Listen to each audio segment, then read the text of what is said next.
Hello, citizens of the world. We are anonymous.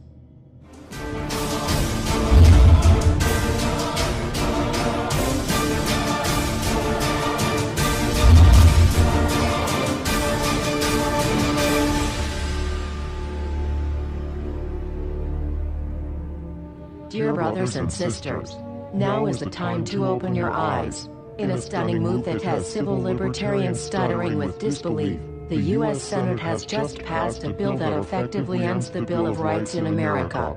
The National Defense Authorization Act is being called the most traitorous act ever witnessed in the Senate, and the language of the bill is cleverly designed to make you think it doesn't apply to Americans. But toward the end of the bill, it essentially says it can apply to Americans if we want it to. Bill summary and status. 112th Congress, 2011 to 2012, S. 1867. Latest title, National Defense Authorization Act 4. This bill, passed late last night in a 93-7 vote, declares the entire USA to be a battleground upon which U.S. military forces can operate with impunity, overriding posse comitatus and granting the military the unchecked power to arrest, detain, interrogate and even assassinate U.S. citizens with impunity. Even Wired magazine was outraged at this bill, reporting, "Senate wants the military to lock you up without trial." The detention mandate to use indefinite military detention in terrorism cases isn't limited to foreigners. It's confusing, because two different sections of the bill seem to contradict each other. But in the judgment of the University of Texas Robert Chesney, a nonpartisan authority on military detention, U.S. citizens are included in the grant of detention authority. The passage of this law is nothing less than an outright declaration of war against the American people by the military-connected power elite. If this is signed into law, it will shred the remaining tenets of the Bill of Rights and unleash upon America a total military dictatorship, complete with secret arrests, secret prisons, unlawful interrogations, indefinite detainment without ever being charged with a crime, the torture of Americans and even the legitimate assassination of U.S. citizens right here on American soil. If you have not yet woken up to the reality of the police state we've been warning you about, I hope you realize we are fast running out of time. Once this becomes law, you have no rights whatsoever in America, no due process, no First Amendment speech rights, no right to remain silent, nothing. The U.S. Senate does not want us to speak.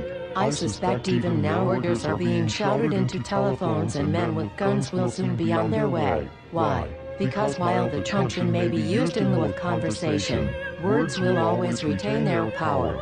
Words offer the means to meaning, and for those who will listen, the enunciation of truth.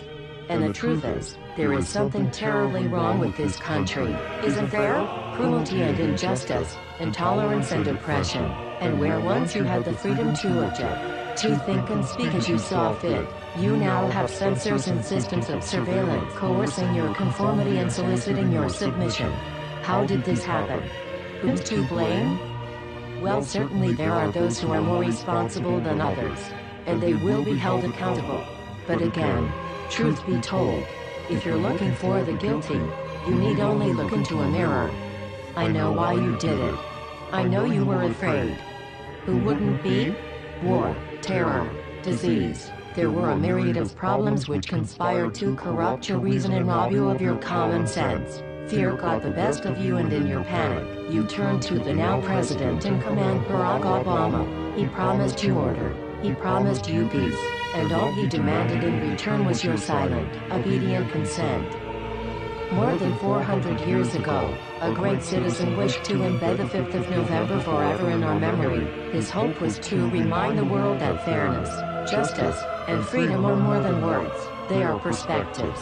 So if you've seen nothing, if the crimes of this government remain unknown to you, then I would suggest that you allow the 5th of November to pass unmarked.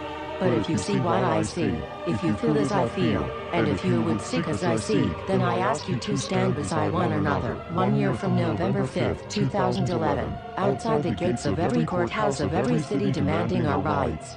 Together we stand against the injustice of our own government. We are anonymous. We are legion. United as one. divided by 0. We do not forgive censorship. We do not forget oppression. U.S. Senate. Expect us.